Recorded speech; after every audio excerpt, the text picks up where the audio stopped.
Welcome to day 9. In the last episode, we decoupled our order service. It successfully drops messages into RabbitMQ and responds to the user instantly. But right now, those messages are just piling up in the queue. Today, we are building the inventory service and we shall teach it to constantly listen to RabbitMQ. The moment an order is placed, the inventory service will pull out that message out of the queue, read the product ID, and automatically deduct the stock. This is the foundation of the Saga Pattern, choreographing actions across the microservices using events. Open the main.py of the inventory service. I can remove everything and paste this code.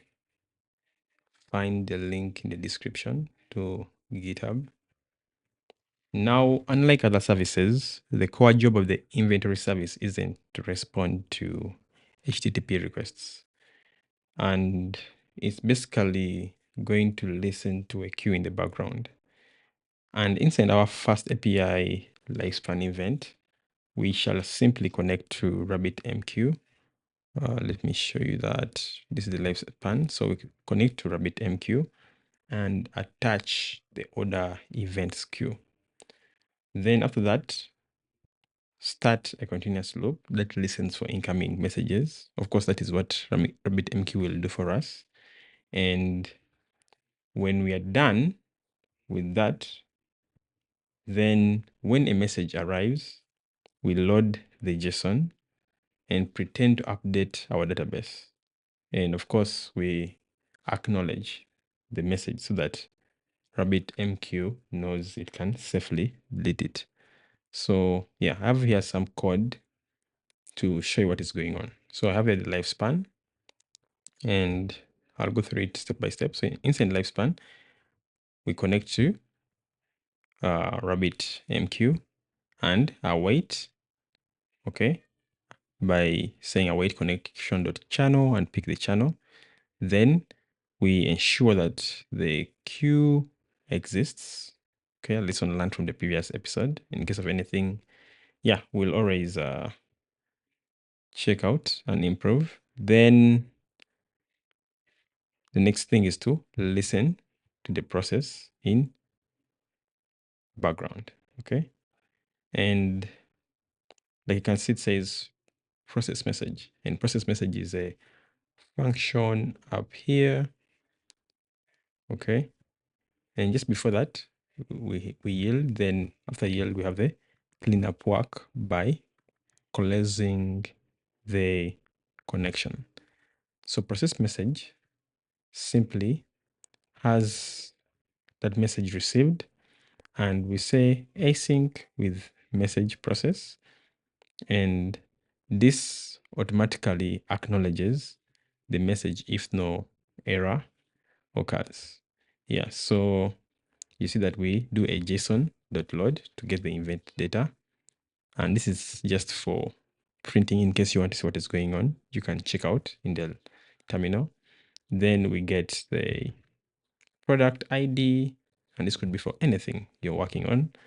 Then after that, what we do, we check, we say if product ID is in the inventory database and the stock, okay, is greater than 0, then we reduce the stock by 1 and simply print a message that the stock has been reduced or out of stock.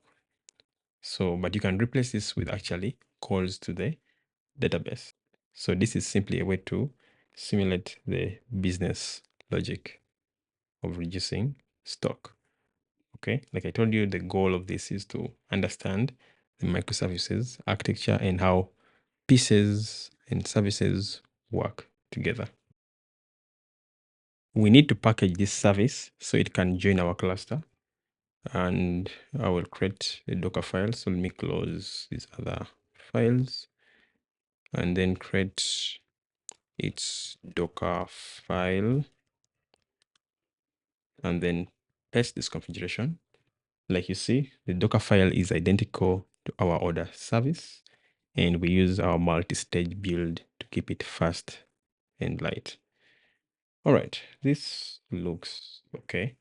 Of course, I forgot the cmd command, but it's simple. Okay, I can quickly add it. Okay, there's no need to use UV. Actually, let me copy and paste it. So remove this and paste. There it is. And then finally, we shall add the inventory service to our compose.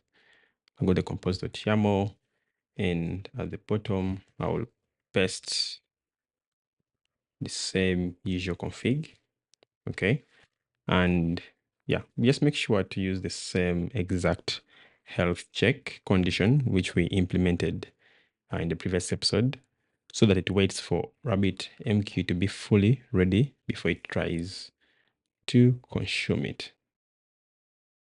So run docker compose app --build, and you should have everything okay. So you can see it says inventory service is now listening for other events connected to RabbitMQ. So let me go to the UI and try to execute. Let's place an order. Okay.